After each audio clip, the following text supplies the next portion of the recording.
یہ شاید ایک نئی تحریر ہے شکیل بھائی، آپ نے تو نہیں سنی ہوگی بلکہ کسی نے بھی نہیں سنی ہوگی، اور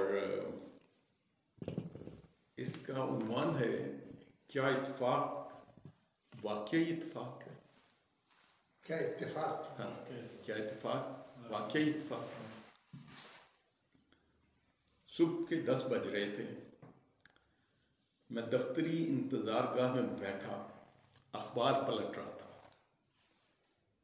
ایک دفتری داخل ہوا اور بتایا کہ اب آپ کی باری ہے، آپ میٹنگ روم میں تشریف لے جائیں، دائیں طرف تیسرا کمرہ ہے۔ برآمدے میں مختلف دروازے تھے جن کے باہر ان دفاتر کے عہدے داروں کے نام نہ تھے بلکہ عہدوں کے نام تھے۔ اس برآمدے میں فرد کچھ نہ تھا، منصب کی اہمیت تھی۔ تیسرے دروازے کے باہر دیوار پر میٹنگ روم کی لگی تختی اپنی جگہ پر ہلکی ٹیڑھی تھی۔ میں نے دروازہ کھولا اور سلوٹ کے لیے دایاں ہاتھ بلند کیا۔ یہ سلوٹ بھی اس برآمدے میں لگی عہدوں کی تختیوں کی مانند مرتبے کو تھا۔ فرد اس جہاں میں کچھ نہ تھا۔ اب میں اس طرف آتا ہوں، یہ جو ایک جملہ ہے نا کہ تیسرے دروازے کے باہر دیوار پر میٹنگ روم کی لگی تختی اپنی جگہ پر ہلکی ٹیڑھی تھی، یہ میرے خیال میں ایک امیجنیشن شروع کرتی ہے لوگوں کو، اور میں نے اس کو اس کہانی میں آگے بھی استعمال کیا۔ کمرے کے درمیان میں ایک بڑا بیضوی میز تھا۔ میز کے لمبائی رخ پر دوسری جانب فضائیہ کے 3 افسر بیٹھے تھے۔ درمیان میں بھاری بھرکم سرخ و سفید کلین شیپ گروپ کیپٹن بیٹھا تھا جس کے یونیفارم پر لگے پائلٹ کے پر کا نشان سرخ تھا۔ یہ رنگ اس کے ہوابازی کے گھنٹوں کا عکاس ہوتا ہے، تو پہلے سفید ہوتا ہے پھر نیلا ہوتا ہے۔ میں اس کو نہیں جانتا تھا، مگر یہ بات ظاہر تھی کہ وہ اس کمیٹی کا انچارج تھا۔ اس کے بائیں جانب ایک باریش گروپ کیپٹن بیٹھا تھا۔ اس کی داڑھی رواجی مولویوں کی طرح درمیانی تھی، داڑھی جس کے بال آگے کی جانب سے کسی خصاب کی کرامت سے سرخی مائل سے آتے، جبکہ گالوں کی جانب کرامت کو مات کرتے سخت جان سفید رنگ بال اپنی ڈھیٹ موجودگی پر ڈٹے تھے۔ اس کے ماتھے پر ایک نشان تھا، درمیان میں ہوتا تو سجدوں کا قرار پاتا، مگر وہ نشان ماتھے کی ایک جانب تھا، مگر پھر بھی ایک مذہبی رنگ لیے تھا۔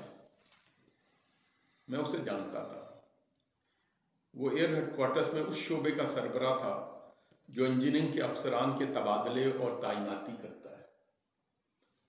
وہ بلا تکان بولنے کا عادی تھا۔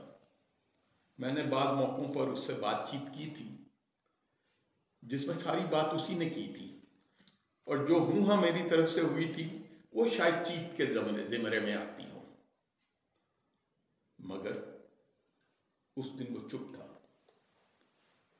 عادات کو بھی عہدوں کے فرق کی سمجھ ہوتی ہے۔ اس کے سامنے 2-3 فائلیں دھری تھیں۔ تیسری کرسی پر ایک ونگ کمانڈر بیٹھا تھا۔ تیسری کرسی پر ایک ونگ کمانڈر بیٹھا تھا۔ عہدے ہیں ایئر فورس کے، wing commander colonel, lieutenant colonel ہوتا ہے، گروپ کیپٹن فل کرنل ہوتا ہے۔ یہ ونگ کمانڈر سائیکالوجسٹ تھا اور اس کے سامنے بھی 3 فائلوں کی تہہ تھی۔ ہم کسی زمانے میں ایک بیس پر پڑوسی رہے تھے۔ جب میں کمرے میں داخل ہوا تو اس کی آنکھوں میں اس واقفیت کا رنگ چمکا تھا، مگر یہ وقت کسی شناسائی کے اظہار کا نہ تھا۔ ہاتھ کے اشارے سے انچارج گروپ کیپٹن نے مجھے اپنے سامنے بیٹھنے کو کہا۔ میں نے کرسی کو اٹھا کر پیچھے رکھتے خیال کیا کہ اسے گھسیٹا نہ جائے۔ کرسی کے گھسٹنے کی آواز فوجی ایوانوں میں بری سمجھی جاتی ہے، ایسے ہی جیسے کھاتے وقت برتنوں اور ان سے ٹکراتے چھری کانٹوں کی آواز ناپسندیدہ ہے۔ ٹریننگ کے آغاز میں ہی سکھایا جاتا ہے کہ ایسے کھایا جائے کہ آواز نہ ابھرے، اور نوکر پیشہ مؤدب ایسے ہوں کہ ہمیشہ سر تسلیم خم ہی رہے، سر نہ اٹھے کہ ٹکراؤ کا شائبہ بھی نہ آئے۔ شور اور ٹکراؤ ناپسندیدہ ہے۔ مجھے ان فائلوں کے پیٹ میں لگے کچھ کاغذات کی رنگا رنگی کا اندازہ تھا۔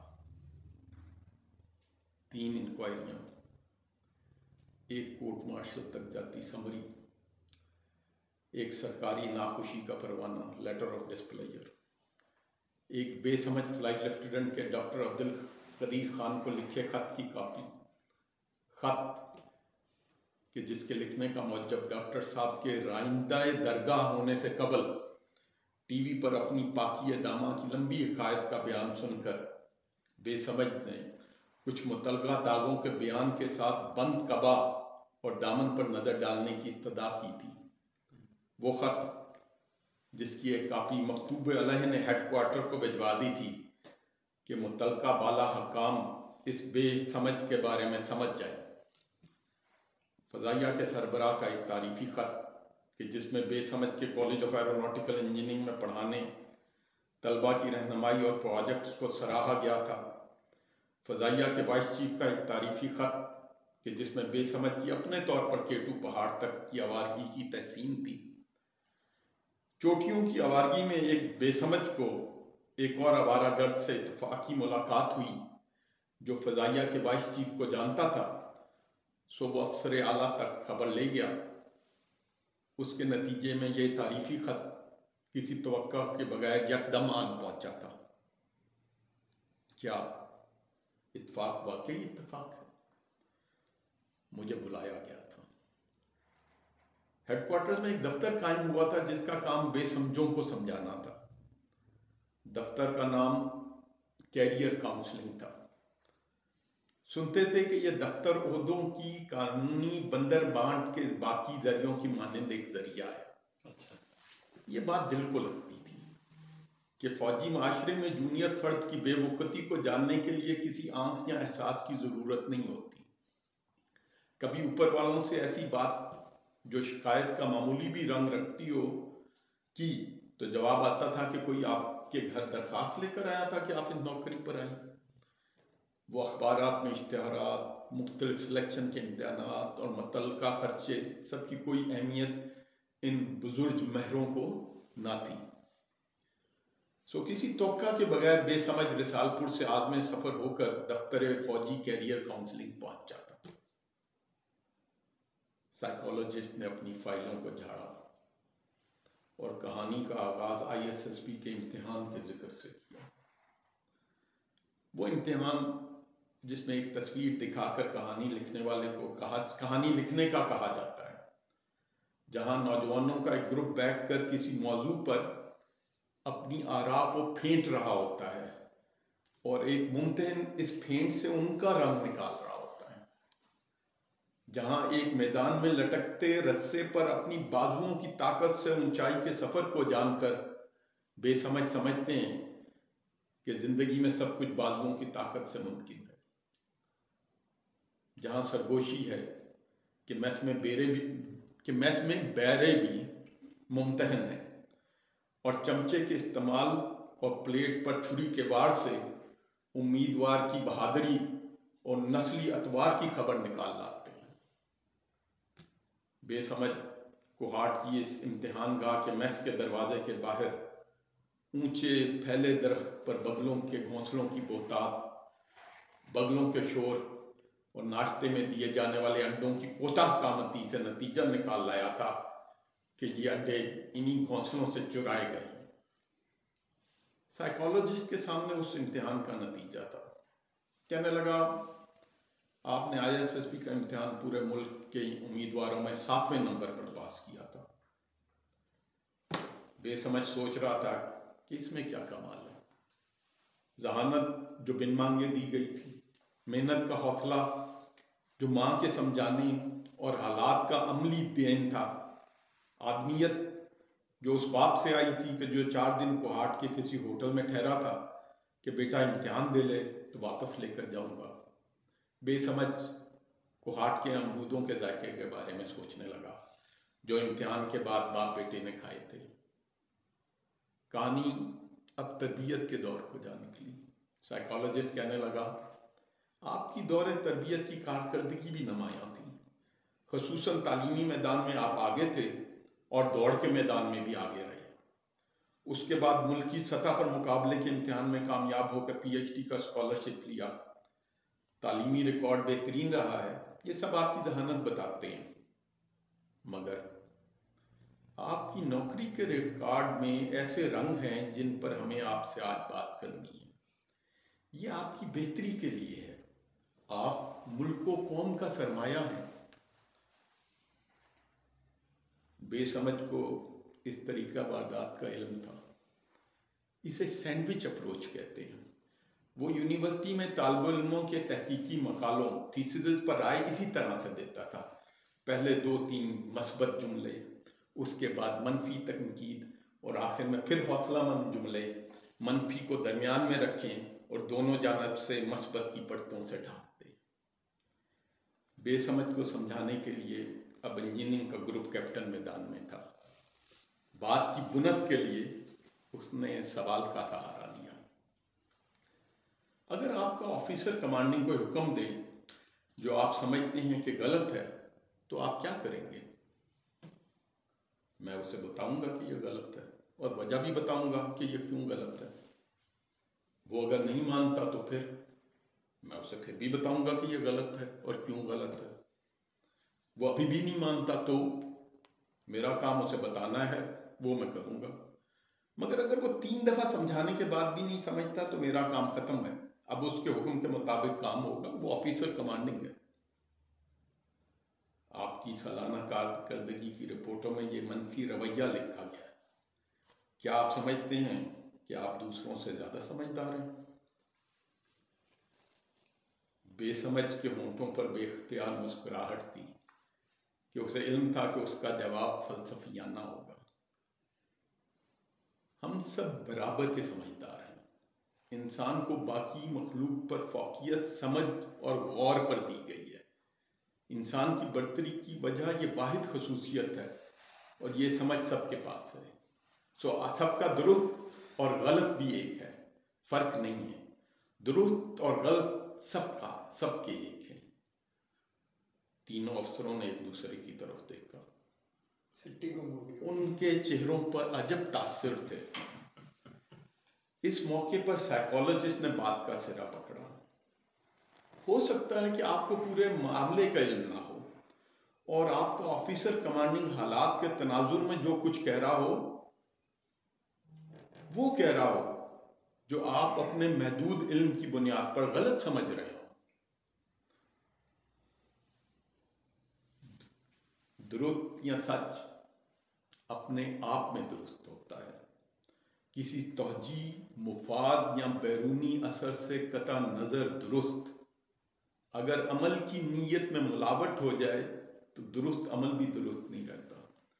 اگر کوئی ملک و قوم کی خدمت کے خیال سے کوئی کام کرتا ہے اور اگر وہی کام محکمانہ ترقی کے خیال سے کرے تو بے شک عمل ایک ہی ہے مگر دوسری صورت میں درست نہیں ہے۔ انچارج گروپ کیپٹن نے اب اپنا حصہ ڈالا۔ آپ محکمانہ ترقی کے خواہاں نہیں ہیں۔ بے سمجھ اب اسے کیا بتاتا کہ عہدے اور رینک کبھی بھی اسے کسی قسم کی ترغیب یا تحریک نہ دیتے تھے۔ میں ترقی کے لیے ہر جائز و ناجائز کام کرنے کو درست نہیں جانتا۔ ویسے میری سوچ کچھ اور ہے، چلے میں آپ کو ایک اور طریقے سے بتاتا ہوں۔ میں شاعر بھی ہوں، ابھی ایک نظم لکھی ہے، اگر اجازت ہو تو آپ کو اس کا بند سناتا ہوں، اس سے بات واضح ہو جائے گی۔ تینوں افسران نے ایک دوسرے کی جانب دیکھا۔ انچارج گروپ کیپٹن نے کہا سنائیے۔ بے سمجھ نے دونوں بازو میز پر دھرے، ذہن میں 2 ہفتے قبل لکھی نظم کو لایا اور کہا، نظم کا عنوان ہے سوال۔ نظم کا عنوان ہے سوال۔ آرزو و عطا کے بیچ میں خواب و تعبیر کے درمیان، عمل و جزا کے سفر میں، تدبیر و تقدیر کے دوش پر آدمی کی کیا حقیقت ہے؟ یکا یک انچارج گروپ کیپٹن کے چہرے کا رنگ بدل چکا تھا. بھاری بھرکم سرخ سفید کلین شیپ گروپ کیپٹن، جس کے یونیفارم پر لگے پائلٹ کے پر کا نشان سرخ تھا، اس کے چہرے کا رنگ کچھ اور سرخ ہو گیا تھا. اس نے ہاتھ اٹھایا اور اونچی آواز میں کہا، یہ انٹرویو سرکاری طور پر یہیں ختم ہے، مگر ہم اس اسکواڈرن لیڈر سے مزید باتیں سنیں گے. اس کی آواز میں تھر تھراہٹ محسوس کی جا سکتی تھی. اس لمحے، اب ذرا دیکھیے، اس لمحے وہ میٹنگ روم جس کے باہر لگی تختی ہلکی ٹیڑھی تھی، اس کے اندر سب الٹ ہو چکا تھا. شکاری خود شکار تھا، بے سمجھ سمجھدار گردانا گیا تھا. کہانی سنانے والے کہانی سننے کے متمنی تھے. اب بے سمجھ انہیں کیا سمجھاتا؟ بے سمجھ کو عقل مندوں نے سمجھایا تھا کہ اگر سالانہ رپورٹس اچھی لینی ہے تو اپنے تحقیقی مقالوں میں صدر شعبہ کا نام شامل کر لے. بے سمجھ نے اپنی زندگی کی غلطیوں سے بہت کچھ تو نہیں، مگر ایک طاقتور سبق ضرور سیکھا تھا کہ شرمندگیوں میں سب سے تکلیف دہ خود سے شرمندہ ہونا ہے. دوسروں کو دھوکہ دیا جا سکتا ہے، خود کو دھوکہ نہیں دیا جا سکتا. شوبدہ باز ٹوپی سے کبوتر نکال سکتا ہے، بچہ لوگوں سے تالیاں بجوا سکتا ہے. یہ بچہ لوگ کوئی بھی ہو سکتے ہیں، عام تماش بین سے لے کر صدر شعبہ تک. ٹوپی اور کبوتر بے خبر بھی ہوں، مگر شوبدہ باز جانتا ہے کہ شوبدہ کیا ہے. شوبدے کا مقصد عبدہو کے مقام سے بھی گرا سکتا ہے، چاہے عبدل کے نام کے ساتھ معبود کے 100 ناموں میں سے کوئی بھی جوڑ رکھا ہو. بے سمجھ جانتا تھا کہ ایسی بازی گری اونچائی کے مقام پر بے شک لے جائے، دوسروں کی نظروں میں معتبر بھی ٹھہرا دے، مگر آپ اپنی نظروں میں گر گئے تو مقام اوج اصل میں ایک بوجھ ہے. بے سمجھ جانتا تھا کہ سب سے تکلیف دہ خود سے شرمندہ ہو. کہانی چل رہی ہے، اگر آپ کو انٹرسٹ ہے تو میں آگے پڑھتا ہوں، ورنہ ہاں. بے سمجھ اندھا دھند بھاگنے کا قائل نہیں تھا، بلکہ وہ تیز بھاگنے کا بھی قائل نہ تھا. زندگی اس کے لیے 100 میٹر کی تیز رفتار دوڑ نہ تھی. زندگی کو اس نے لمبی میراتھن دوڑ جانا تھا. سکون، حوصلے، صبر، مستقل مزاجی سے قدم اٹھاتے دوڑتے چلے جانا. دوڑ ضروری ہے، مگر جب دوسرے آگے نکل رہے ہوں تو بھی حوصلہ مند رہنا، اور جب دوسروں سے آگے نکل رہے ہو تو بھی زمین پر نظر رکھنا کہ اپنے زور کا دعویٰ بے معنی ہے، عطا ہی متن ہے، بخشش ہی مفہوم ہے، اور دیا ہی بامانی ہے. دیا. بے سمجھ نے تینوں منتظر چہروں کی جانب دیکھا. بے سمجھ انہیں کیا سمجھاتا؟ بے سمجھ نے سوچا، میں انہیں کیا سمجھاؤں، مگر کچھ تو انہیں کہنا تھا. سو دھاگے کا سرا ایک جانب سے پکڑا. کہنے لگا کہ شاید زندگی میں سب کا اوسط برابر ہے. اوسط، ایوریج.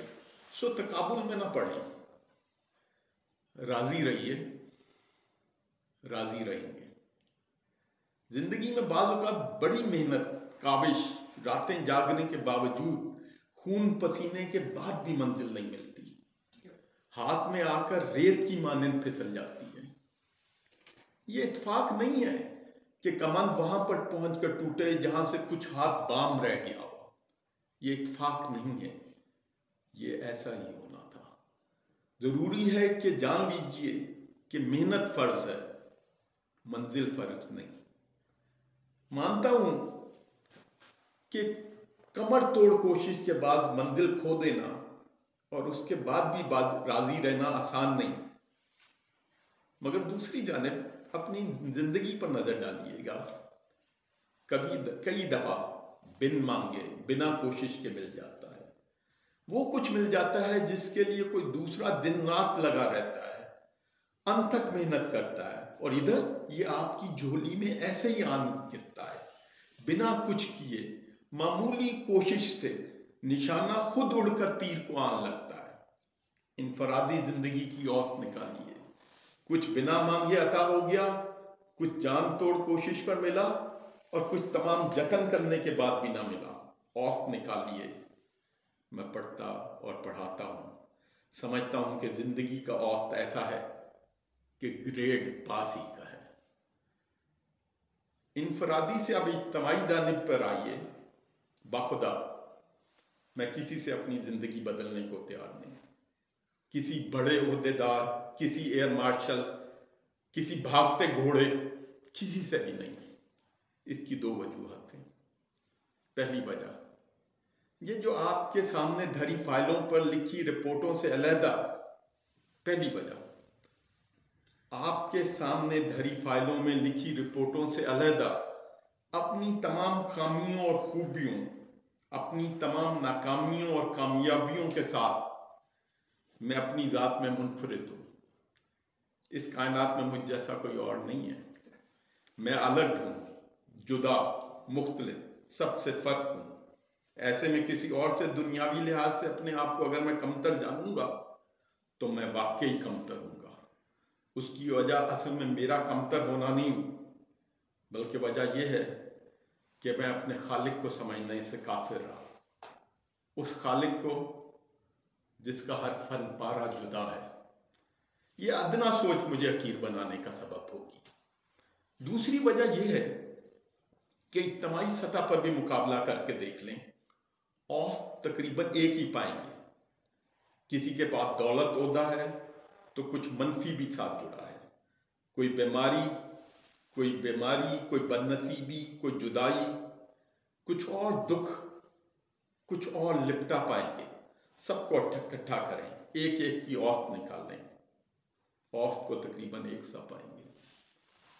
بھاری برکم سرخ و سفید کلین شیپ گروپ کیپٹن جس کے یونیفارم پر لگے پائلٹ کے پر کا نشان سرخ تھا, اس نے سر کے بالوں کو ہاتھ سے بائیں سے دائیں جانب کرتے کہا, تمہاری فائلیں یہ خیالات بیان کرنے سے قاصر ہیں. اچھا ہوا کہ تم سے ملاقات ہوگی. زندگی کو ایسے دیکھنے والے اور بھی ہوں گے, مگر تم بات بھی کرنا جانتے ہو. مزید کچھ بتاؤ.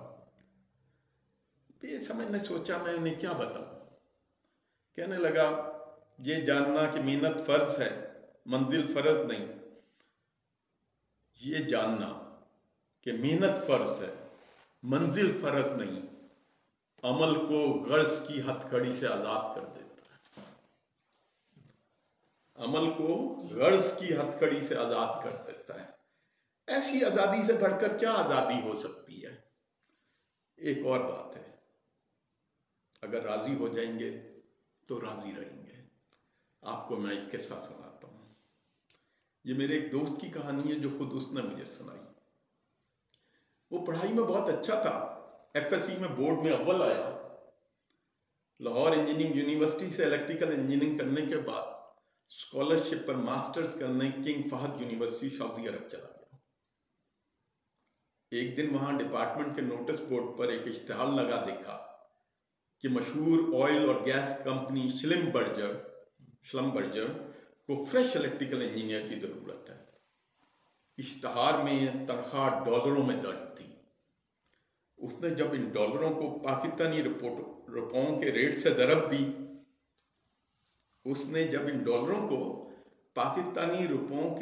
ضرب دی تو ایک ضرب اسے بھی لگی. نوکری کی ابتدا میں ہی اتنے پیسے بھی مل سکتے ہیں. ریاضی میں خود باکمال ہونے کے باوجود یہ تو اس کی سوچ کے کسی حساب میں نہ تھا. اس نے سوچا پڑھائی چھوڑو, شلمبرجر کی نوکری کرتے ہیں.